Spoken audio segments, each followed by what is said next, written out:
está prohibido por esta ley. Nosotros, ¿qué hacíamos? Aportábamos todos los elementos logísticos sin estar dotados de elementos de combate. Es verdad, pero para eso que había que hacer, había que poner una inversión muy fuerte. ¿Qué hizo este gobierno? Lo podría haber seguido haciendo. ¿Por qué replegó todo ese sistema? Porque entendió que no era necesario y que era un gasto enorme. De hecho, lo hizo. En el 2016, este gobierno replegó esos 5.000 efectivos y no quedó ni uno solo. Y después de 3 años se dieron cuenta que cometieron un error. El problema es, y vuelvo al principio, no tuvieron 10 millones de pesos para hacer un desfile.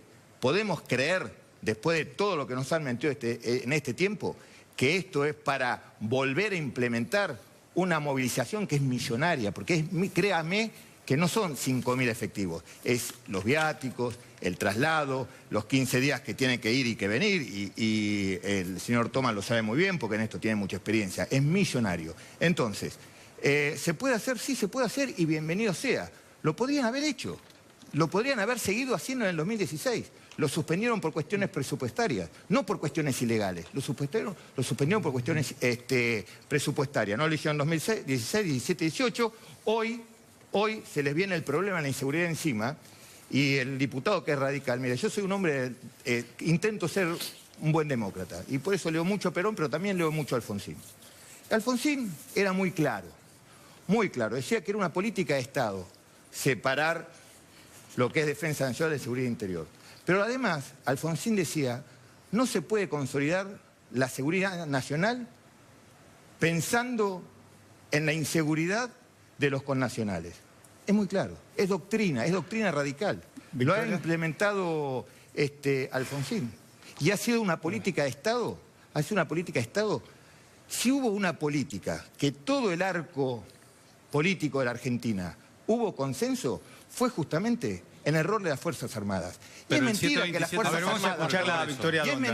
Y es mentira que las Fuerzas Armadas no tienen un rol. Están bien claros, están bien estipulados los roles de las Fuerzas Armadas. El problema, que para que funcione, mire, usted puede tener el mejor auto de carrera. El más rápido, el más veloz y el mejor. Ahora, si usted no le echa combustible, no va a funcionar nunca. Hoy, vamos a escuchar no es el caso de las Fuerzas Armadas. Digo, porque no es el mejor auto de carrera.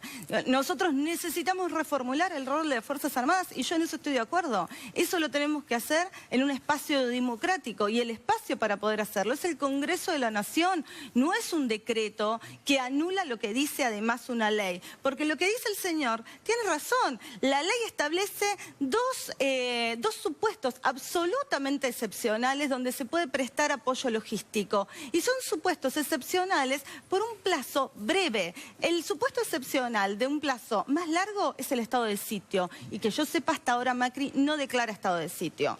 Dicho esto, lo que quiero decir es... Las Fuerzas Armadas tienen un entrenamiento. Digo, ¿por qué van a fracasar? Digo, este intento primero va a fracasar porque espero que podamos realmente derogar el decreto. Ahora...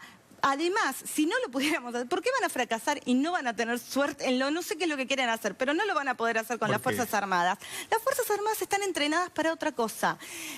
Aguad lo decía hace un rato. Bueno, hipótesis de conflicto con otros países. Para eso están entrenadas las Fuerzas Armadas. Pero además, las Fuerzas Armadas se piensan a sí mismos de forma diferente. Ellos piensan en el enemigo, en ir a combatir el enemigo. Las fuerzas de seguridad son otra cosa. Piensan en combatir el delito y deben combatir el delito. Y en ese combatir el delito establecen determinados parámetros de una sociedad democrática y ajustada a los parámetros internacionales del siglo XXI. ¿Sí? En la hipótesis de conflicto con países extranjeros, donde vos tenés un enemigo a abatir, lo tenés que abatir y ese es tu enemigo. Y en todo caso tenés crímenes de guerra que corren por otro carril. En las hipótesis donde vos lo que tenés que hacer es prevenir el delito organizado, delitos gravísimos como el narcotráfico, lo que tenés que hacer es prevenir y llevar adelante tareas de inteligencia y policiales diferentes. ¿Que tenemos problemas con el terrorismo? Por supuesto que tenemos problemas con el terrorismo. Lamentablemente el diputado Petri nombra 2 atentados que sufrimos en nuestro territorio y que la justicia argentina todavía hoy, con el gobierno de Cambiemos, no pudo cumplir la promesa de traer un poquito de justicia para las víctimas de la AMIA y las víctimas de la embajada de la obradora de la embajada de Israel. Quiero seguir una cosa. Ustedes se vieron sindicados para hablar, toman ese tema. Quiero decir otra cosa más, entre tantos hombres que me dejen terminar, no le escuché por favor. Diputada, no le escuché, por favor me lo repite. A mí lo que no pueden hacer es correrme y decir que cuando fue lo de Milani yo no dije nada. Y se lo digo a Bruch, el secretario de Derechos Humanos de este gobierno, año 2013, escribió una carta que salió en todos los diarios, Clarín, La Nación, todos los diarios de circulación, dirigida a Cristina Kirchner, pidiéndole que no nombre a Milani por estar precisamente acusado por organismos de derechos humanos de delitos graves, delitos de lesa humanidad. Hoy Milani está procesado por esos delitos y en prisión. Entonces, a mí, a correrme con eso de kirchnerista no. Y lo otro que quiero decir es las Fuerzas Armadas, que Aguad decía del siglo XXI, de jóvenes que no tuvieron nada que ver con la dictadura. Tal vez tiene razón. Yo creo que hay muchos jóvenes que no tienen que ver con la dictadura y que, espero, apuesto, tengan una cabeza respetuosa de las normas de la democracia. Ahora, así como Hannah Arendt, la filósofa preferida de la doctora Carrió, dijo en alguno de sus libros que nadie puede perdonar lo que no se puede castigar, no nos pueden pedir que perdonemos lo que todavía no pudimos castigar. Todavía estamos en medio de procesos judiciales larguísimos por delitos de lesa humanidad. Aguad nos pedía que miremos para adelante y no avancemos con el freno de mano puesto. Yo les pido que me digan dónde están. Bueno, pero que se castigue. Yo les pido que me digan dónde a quienes tuvieron responsabilidad, pero no podés castigar a actuales miembros de las Fuerzas Armadas que no tuvieron ninguna participación, que nacieron en democracia. Victoria, les tenés que dar un rol. Luis, las Fuerzas Armadas tienen que intervenir. Y sí, te escuché. Discúlpeme, yo soy un soldado de la democracia y no me siento castigado. A ver, pero el kirchnerismo... Yo soy un soldado de esta democracia y no me siento identificado ni castigado. Bueno, el kirchnerismo no levantó la voz cuando designó a Milani. Pero lo más grave no solamente es la designación de Milani, Edgardo. ¿Sabés qué es lo más grave? Que cuando Néstor Kirchner en un primer momento se pelea con las Fuerzas Armadas, dicta el decreto 727. Pero posteriormente, cuando tienen problemas con Estiuso, Cristina Fernández de Kirchner, a partir de allí se recuesta sobre Milani, lo nombra y además le incrementa el presupuesto de la Dirección de Inteligencia Militar. Pensemos que la Dirección de Inteligencia Militar en el 2003 tenía 60 millones de pesos, mientras que la CIDE tenía 120. ¿Qué pasó en el 2015? Esa Dirección de Inteligencia Militar, que como bien decía el ministro, realizaba tareas de inteligencia militar interna, pasó a tener un presupuesto de más de 800 millones de pesos, superando el presupuesto de la CIDE. Y a eso sumémosle el Proyecto X, a eso sumémosle todas y cada una de las desavenencias que existieron en materia de defensa y de seguridad durante el kirchnerismo. Yo quiero hacer una reflexión que es la siguiente. Hay muchos políticos que piensan que la realidad es como el cine continuado, que la película empieza cuando uno llega. No, no es así. Hay una ley de la que no se habla, la 24948, que es la de la reestructuración de las Fuerzas Armadas, diputada, que salió con un enorme nivel de consenso. Igual que la ley de inteligencia, que también salió con un enorme nivel de consenso. Creo que el 95% no votaron a favor los que estaban ausentes. Quiero decir con esto que ahí se está discutiendo, en esa ley, lo que se habla es de la reestructuración de las Fuerzas Armadas, porque no han perdido el rol central que tienen que tener, porque los grandes espacios vacíos como la Patagonia, como todo el mar territorial, como los espacios vacíos de la frontera norte, hoy deben ser recuperados por parte del Estado. ¿Por qué deben ser recuperados por parte del Estado?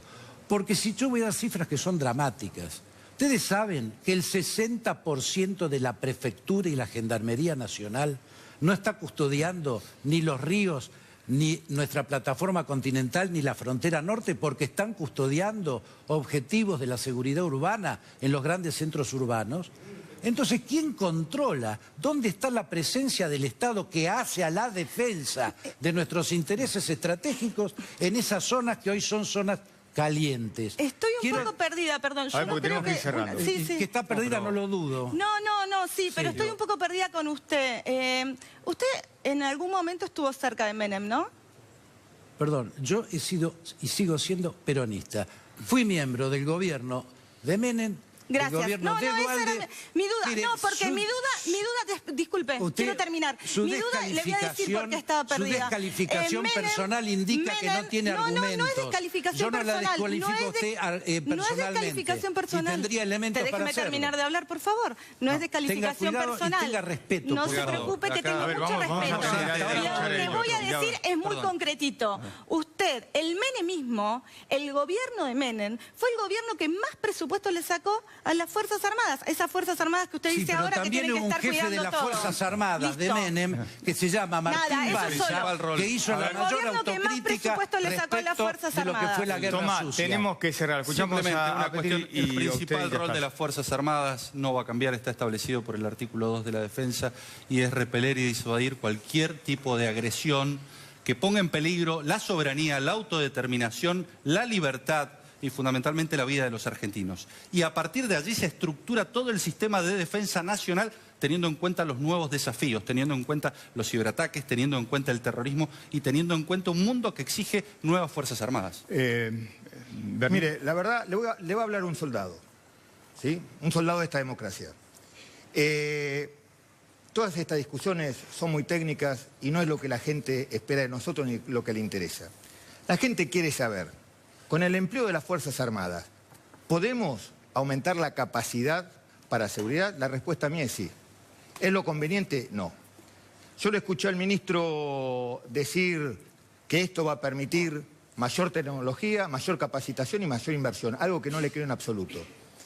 Pero ¿sabe cuál es la diferencia que hace una Fuerza Armada de otra? Obviamente la tecnología, los recursos humanos, pero ¿sabe por qué Estados Unidos es la potencia militar más importante? Por la motivación que tiene de sus cuadros. ¿Sabe por qué? Porque cualquier soldado sabe que nunca va a quedar tirado y abandonado en el campo de batalla. Este gobierno dejó abandonado 44 tripulantes del Ara San Juan, abandonó su búsqueda y hoy el Ejército, la Marina y la Fuerza Aérea no están motivados por más que le pongan capacitación, tecnología e inversión. Gracias a todos. Fuerzas Armadas que han fracasado en todo el mundo. Ese modelo del que Bernie también parece de acuerdo, fracasó en todos los países donde se quiso aplicar. Yo lo que digo es, nuestras Fuerzas Armadas todavía nos tienen que decir dónde están. Esa es la primer deuda que tienen con la democracia. Y como también decía Hannah Arendt, nadie puede perdonar cuando nadie pide perdón. Entonces no me pueden pedir a mí que perdone si nadie pidió perdón. Gracias. No estoy de acuerdo con este modelo, no estoy de acuerdo, que no se malinterprete. Está claro, gracias a los cuatro por haber estado esta noche con nosotros. Hacemos una pausa y nos metemos después en los temas económicos, en los problemas de bolsillo. Aquí con Marina vamos a analizar cómo está la situación, cómo están los precios, cómo está el consumo.